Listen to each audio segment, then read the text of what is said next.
today we are going to solve contains duplicate problem, where we can solve this problem in 3 different ways, all with the from the worst time complexity to the best time complexity, where we have to do some trade-off also. So stick around till the end to know all the 3 possible ways. Let's get started. Content duplicate tell us that it gives an array where we have one duplicate value is present. We can solve this in O of n square, and space complexity will be constant O of 1. Now how we'll do it? Basically we'll just write 2 for loops, and 2 for loops will check values. If they are equal or not, if they are equal, we'll return it. Let I equal to 0, I is less than nums dot length I plus plus, for let j equal to I plus 1, j is less than nums dot length j plus plus. Now if if nums of I is equal to nums of j, then we have found our duplicate and will return true. And if we didn't found it, then we'll return false, and it got submitted also. Now you see, this is O of n square. Suppose what if there were like 10,000 elements, then it will like be the square of 10,000. So it's a very bad time complexity. So let's try to improve this. Now we can do is one thing is, if you see these are numbers, right? And if you think of number, you can sort them. And if we sort them, then the equal number or the duplicate number will be next to each other. So the sorting will give us n log n time complexity, and then we'll have to just loop 1, and the space complexity will remain same because we are not changing the array, or like we are not storing or creating a new array.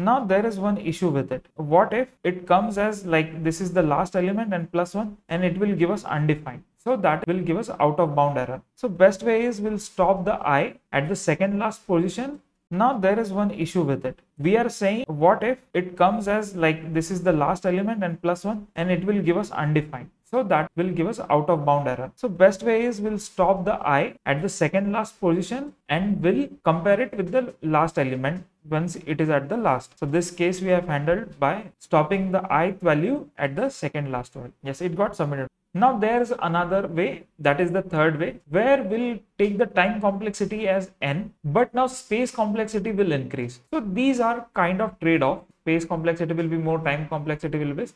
So it totally depends on what use case you are running on. No perfect space complexity or time complexity is there. Now what we'll do is we'll create an object, and in the object we'll store the value of I, obj nums of I. If it is there, then we'll return true, else we'll say that add true to it. So basically what we are doing is we are creating an object, and in that we are storing 1 as true, 2 as true, 3 as true, and again when we encounter 1 or any duplicate value, what we'll do is we'll return that value stating that we found a duplicate.